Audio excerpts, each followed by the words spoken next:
Parenting tips by Miss Vida. Raising a child means raising a healthy mind, not their physical body. Mind, not just their physical body, including these five. Except in your parenting will ensure that your child grows with healthy mind. Number 1, allow them to explore and experience the world through their senses.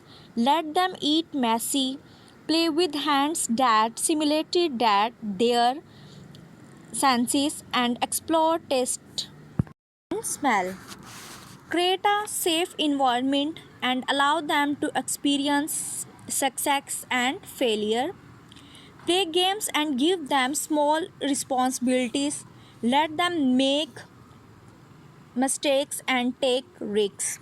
Number 3, allow them to have their emotions and only step in when they ask for it.